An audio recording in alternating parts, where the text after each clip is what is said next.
Peoples democratic party کے ریاستی secretary advocate شیخ ناصر حسین نے الزام لگایا ہے کہ علاقہ واڑون کے عوام کو 76 سال بعد بھی شدید مشکلات کا سامنا ہے۔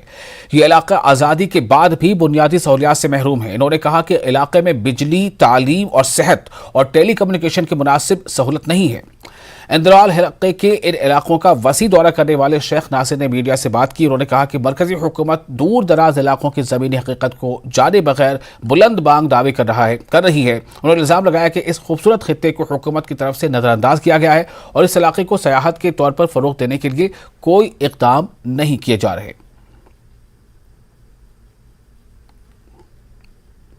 سرما کی پہلی برفباری کے بعد ہی یہ علاقہ ٹوٹلی ڈسکنیکٹ ہو جاتا ہے۔ دچن سے جو سڑک مروا اور واڑون کے لیے بن رہی ہے اس کا کام کافی سست رفتاری سے چل رہا ہے اور کبھی فارسٹ کلیئرنس کا بہانہ، کبھی دیگر بہانوں کی وجہ سے اس کام میں کافی زیادہ جو ہے سست رفتار سے چل رہا ہے۔ لوگوں کی یہ بھی ڈیمانڈ ہے کہ اس کام میں تیزی لائی جائے اور جلد از جلد اس علاقے کو کشتواڑ ضلع صدر مقام کے ساتھ دچن کے راستے سے جوڑا جائے۔ ہماری گورنر انتظامیہ سے گزارش رہے گی کہ کم از کم واڑون علاقے کی طرف جو ہے وہ توجہ دی جائے۔ یہاں بھی جموں کشمیر کے عوام، جموں کشمیر کے لوگ یہاں رہتے ہیں، یہ بھی جموں کشمیر کا ایک حصہ ہے، یہ بھی ہندوستان کا ایک حصہ ہے۔ یہاں کے لوگوں کو ایسا فیل ہو رہا ہے کہ شاید وہ اس ملک کا حصہ ہی نہیں ہے، اور یہی وجہ ہے کہ یہاں لوگوں کی جو مصیبتیں ہیں، مشکلات ہیں، ان کی طرف کوئی توجہ نہیں دی جا رہی۔ وادی کشمیر میں پتھراؤ کے واقعات جو آرٹیکل 370 کی منسوخی سے پہلے ایک معمول بن چکے تھے، پچھلے 4 سالوں میں صفر پر آ گئے ہیں۔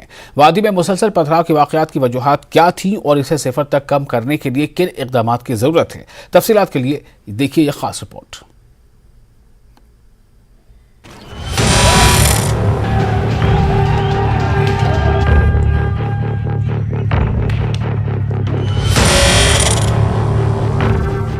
2018 تک سری نگر شہر اور وادی کے دیگر حصوں میں پتھراؤ کے واقعات باقاعدگی سے دیکھے گئے۔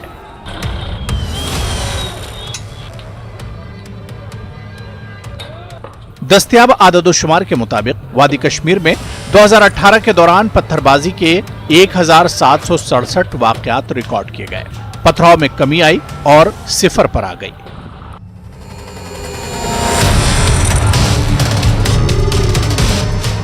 2003 میں وادی کشمیر میں پتھراؤ کا ایک بھی واقعہ پیش نہیں آیا۔ اس کے نتیجے میں امن و امان کی مجموعی صورتحال مکمل طور پر قابو میں آ گئی اور وادی میں پرامن صورتحال ہے۔ سیکیورٹی ماہرین کا کہنا ہے کہ پتھراؤ کا انتظام کشمیر میں موجود علیحدگی پسند عناصر اور دہشت گردی کی حمایت کرنے والے اوور گراؤنڈ کارکنوں کے ذریعے پاکستان نے کی۔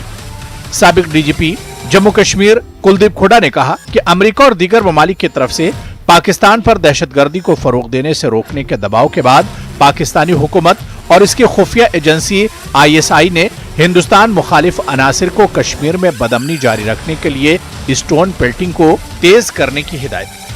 انہوں نے کہا کہ جموں کشمیر میں اس وقت کی ریاستی حکومتوں نے ملک مخالف عناصر کے خلاف نرم رویہ اپنایا، جس کے نتیجے میں پتھراؤ کے واقعات لگاتار جاری رہے۔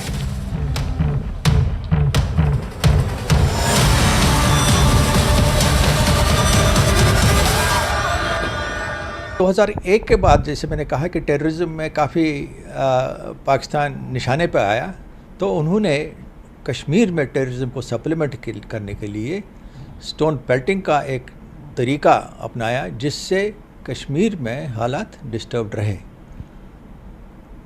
ٹیررزم کے ذریعے کچھ حد تک، اور سٹون پیلٹنگ تاکہ ایک انریسٹ رہے، ماحول خراب رہے کشمیر میں، اور یہ انٹرنیشنل فوکس میں چالو رہے۔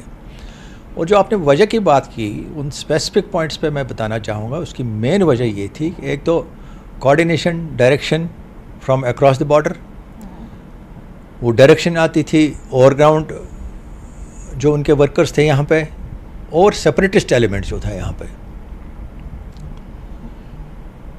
ان کے ذریعے وہ ایگزیکیوٹ کرواتے تھے۔ فنڈنگ باہر کے چینل سے آتی تھی۔